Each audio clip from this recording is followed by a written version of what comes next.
आज मैं आपके लिए एक बेहतरीन कहानी लेकर आया हूँ। इस कहानी में जानवर भी इंसानों की तरह ही अदालत लगाते हैं, जहाँ न्याय के तराजू पर आरोप प्रत्यारोप तौले जाते हैं और फैसले के बाद सच की जीत होती है।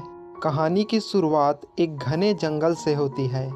एक घने जंगल के बीचों बीच, जहाँ सूरज की रोशनी भी मुश्किल से पहुँचती थी, वहाँ जानवरों का एक अद्भुत समाज रहता था। ये जानवर इंसानों की तरह अपने नियम कायदे से रहते थे। जंगल का राजा शेर, जिसका नाम सिंहराज था, जो अपनी बुद्धिमानी और न्यायप्रियता के लिए मशहूर था। लेकिन इस बार जंगल में कुछ ऐसा हुआ जिसने पूरे समाज को हिलाकर रख दिया। सुबह सुबह एक मयूर राजा के दरबार में पहुंचा। उसकी चमचमाती पूंछ बेजान लग रही थी और आंखों में गुस्सा था। उसने शिकायत करते हुए शेर से कहा, हे महाराज, मेरी खूबसूरत पूंछ को किसी ने चुरा लिया है। अब मैं कैसे नाचूं? यह मेरे अस्तित्व पर हमला है। सिंहराज ने चौंक कर पूछा, तुम्हें किसी पर शक है क्या? मयूर ने तुरंत उत्तर दिया, एक लोमड़ी पर महाराज। वह हमेशा मेरी पूंछ की तारीफ किया करती थी। कल रात मैंने उसे मेरे आसपास मंडराते देखा था। राजा ने अपने सबसे चतुर मंत्री, एक तोता जिसका नाम चातुर था, उसको जांच की जिम्मेदारी दी। चातुर ने सबसे पहले उस लोमड़ी, जिसका नाम ललिता था, उसे दरबार में बुलवाया। ललिता ने गुस्से से कहा, महाराज, यह झूठा आरोप है। मैं तो रात भर अपनी गुफा में थी। मयूर झूठ बोल रहा है। अब जंगल में अफवाहें फैलने लगी। हर जानवर अलग अलग बात कह रहा था। कोई कहता कि यह काम लोमड़ी का है, तो कोई कहता कि मयूर खुद अपना पूंछ खो बैठा होगा और अब बहाना बना रहा है। चातुर ने सोचा कि जंगल में हर घटना का कोई न कोई गवाह जरूर होता है। उसने खरगोश, जिसका नाम मिथुन था, उसे बुलवाया, जो जंगल में सबसे तेज और चौकस था। मिथुन ने धीरे से कहा, मैंने कल रात कुछ अजीब देखा। मयूर की पूंछ तो खुद ही उसकी जगह से निकलकर उड़ रही थी।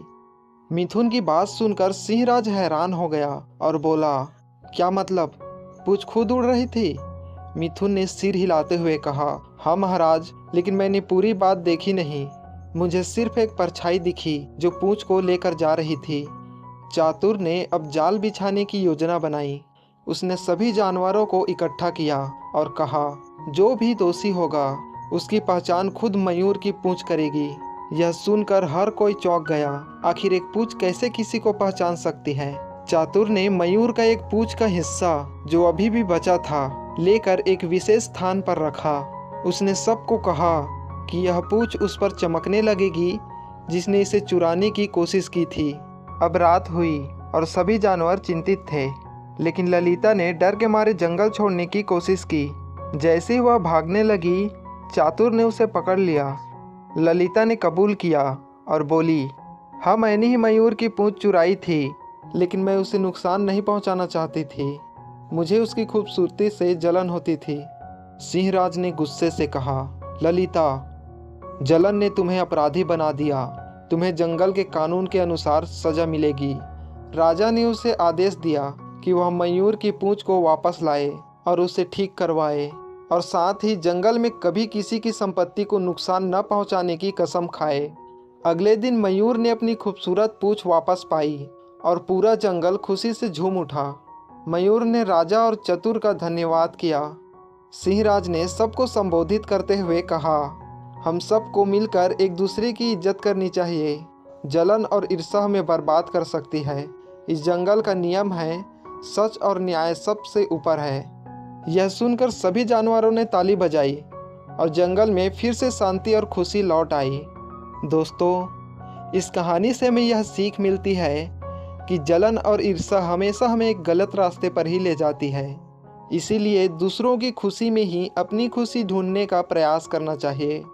दोस्तों, वीडियो को लाइक करें, शेयर करें और चैनल को सब्सक्राइब करें।